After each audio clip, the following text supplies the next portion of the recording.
I'm Tracy Baxter with today's Record Newswatch. A parolee from Circleville who pled guilty to first-degree assault for the near-fatal knife attack on a 73-year-old town of Wallkill woman last October was sentenced to 17 years in prison today in Orange County Court.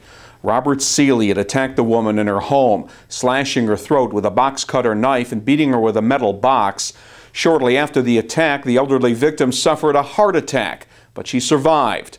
Seeley was tracked down a day after the incident, which came 7 months after he had been released from prison after serving 5 years for a prior burglary conviction.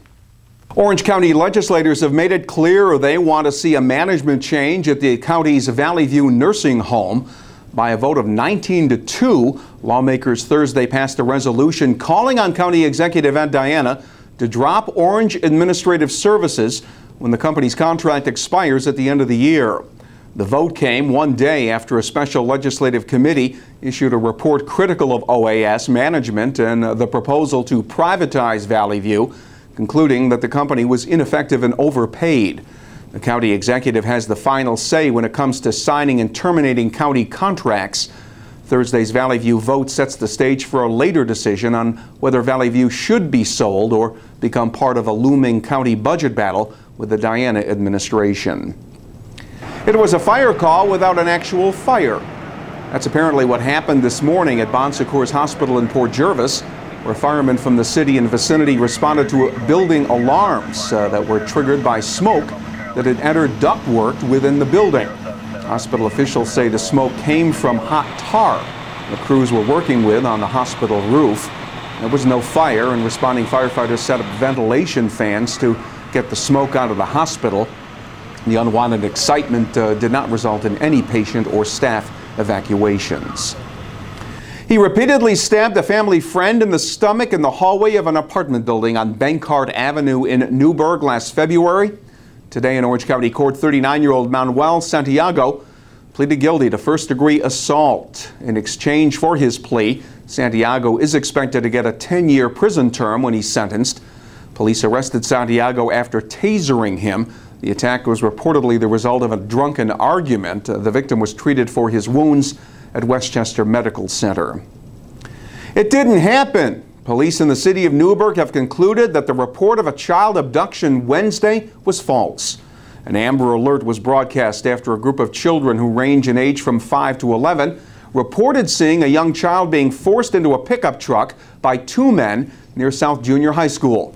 But the story began to unravel when no one filed a missing person report, and a checker surveillance camera footage from several buildings in the neighborhood turned up no sign of the vehicle or small child during the reported time of the incident.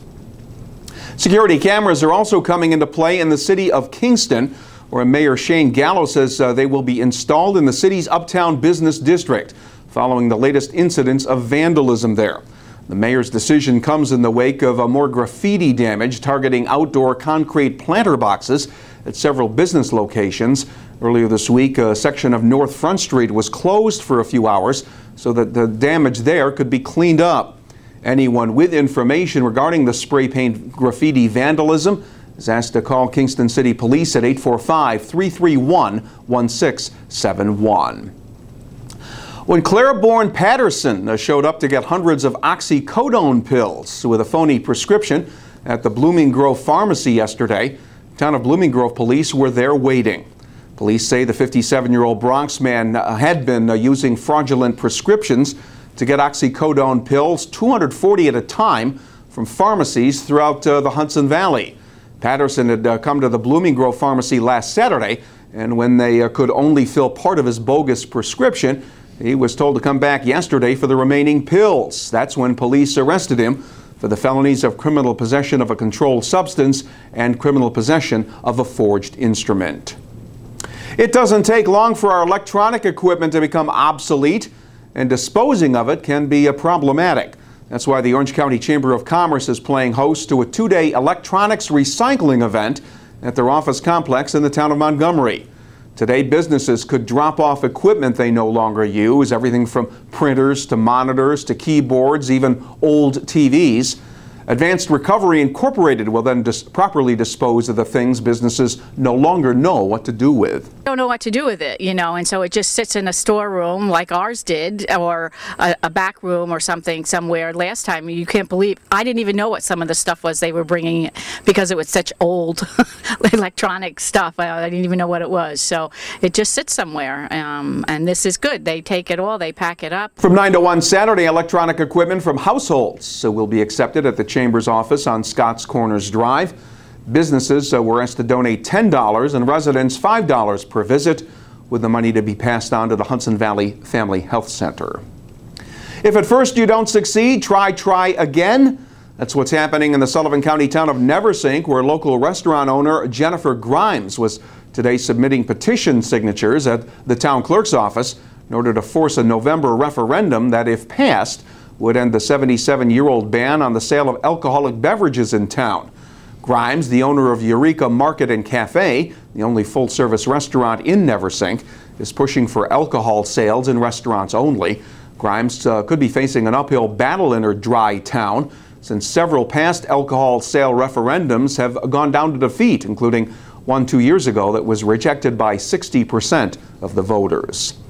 And it's showtime for the Army football team. The much-anticipated season opener for the Black Knights is Saturday night in California, where Army will battle San Diego State. Army's hoping to get off on the right foot after last fall's disappointing season. San Diego State defeated Army 23-20 at Michie Stadium last year. The NBC Sports Network will carry the game Saturday night beginning at 7:30. A mixed bag of weather for our weekend. Saturday will be cloudy with showers likely, especially during the evening hours, and it'll be muggy with temperatures in the mid-80s. Big improvement expected on Sunday, mostly sunny and more comfortable with the highs in the mid-70s. Make Record Online your source for breaking news, and get all the news and sports and the features you enjoy in the weekend editions of the Times-Herald Record. For Record Newswatch, I'm Tracy Baxter.